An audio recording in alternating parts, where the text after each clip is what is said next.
Kuigi see juhtus eelmisel detsembril, on 18-aastase üliõpilase Henry Nowaki mõrv Ühendkuningriigis jätkuvalt pälvinud rahvusvahelist tähelepanu.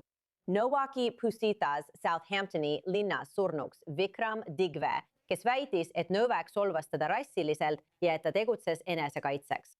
Kuid uued muret tekitavad kehakaamera salvestised heidavad uut valgust sellele, kuidas politsei kuriteopaigal uurimist läbi viis. Meiega liitub nüüd Londonist ajakirjanik Noah Hoffman, ajakirja The Spectator poliitikakorrespondent. Aitäh, et oled siin, Noah. Aitäh! See on tõesti hull lugu, millest me oleme juba mõnda aega rääkinud. Aga nendele vaatajatele, eriti Ameerika Ühendriikides, kes pole seda jälginud, selgita, mis juhtus ja miks see on nii vastuoluline, segane ja keeruline.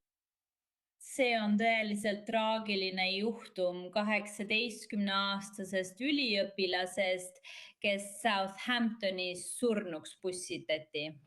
Kui kurjategija ja tema perekond politsei kohale kutsusid, üritati ohvrit Henryt näidata selles juhtumis kurjategijana. Ja nad kasutasid väidet, et Henry oli olnud rassistlik Vikram Digva, kes on Sikh suhtes, et juhtunud teistsugusena näidata ja tähelepanu kõrvale juhtida.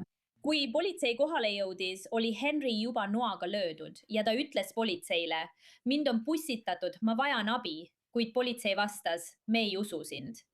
Nad panid talle käerauad. Ta ütles korduvalt, ma ei saa hingata. Need olid tema viimased hetked. Ta suri seejärel, sest politsei ei hoolitsenud tema noahaava eest ning teda oli süüdistatud rassismis. Ja sellega seoses, millised võimalused on olemas? Kas see on politsei poolt kuritegu, olenemata sellest, kes oli süüdi, panna ta käeraudadesse ja teha selline kiire otsus? Nii see ongi. See juhtum on Ühendkuningriigis kaasa toonud suured poliitilised tagajärjed. Nimelt on see vallandanud arutelu politseitöö seisu üle. Ja kas seda on võib-olla mõjutanud identiteedipoliitika ja mitmekesisuse, võrdsuse ning kaasatuse DEI päevakord, mida nägime pärast Black Lives Matter liikumist. Ja kui identiteedipoliitika oli täiesti paljude avalike arutelude keskmes ja Ühendkuningriigis oli suur osa sellest tegelikult justkui Ameerika Ühendriikidest üle võetud, kuigi meie tegutseme siin hoopis teistsuguses kontekstis.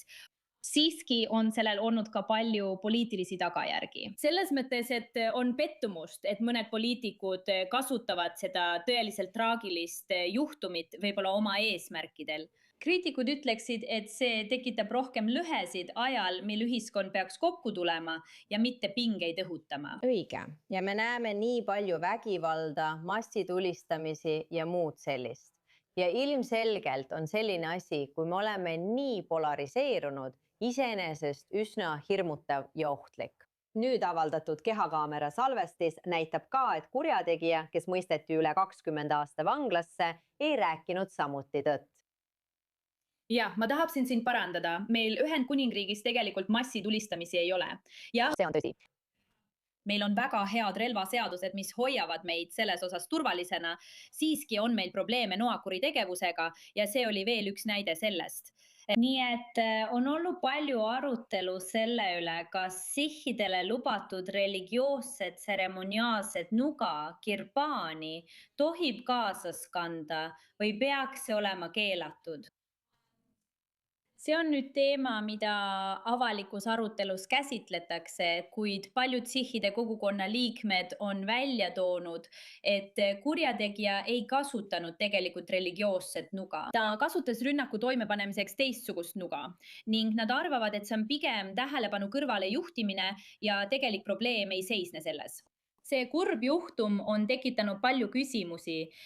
Räägime asepresident J.D. Vance'ist, keda tuntakse isolatsionistina, kuid kellele meeldib kommenteerida immigratsiooni teemasid. Ta sekkus ja süüdistas selles migrante ning nii-öelda migrante, kuigi tegemist oli Ühendkuningriigi kodanikuga. Kas oli sobimatu, et asepresident Vance sekkus ja midagi ütles? Ja millised on tagajärjed Ühendkuningriigi poliitilistes ringkondades?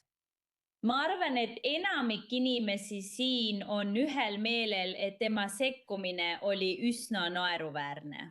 ja võib-olla arvatakse, et ta peaks enne teiste asjadega tegelemist omaenda asjad korda ajama ja tarutama teiste riikide üle ning sekkuma siseküsimustesse.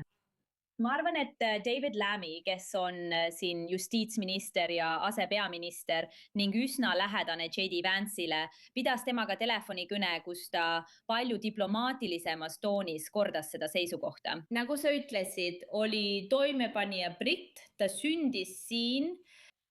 Ühendkuningriigis on olnud palju probleeme massilise rändega ning nende tagajärgede üle tuleb palju arutleda. Kuid see mees ei olnud immigrant. Seega tema sekkumist ei võetud siin paljude inimeste poolt hästi vastu. hästi, suur tänu ajakirjanik Noa Hoffmann, ajakirja The Spectator poliitiline korrespondent.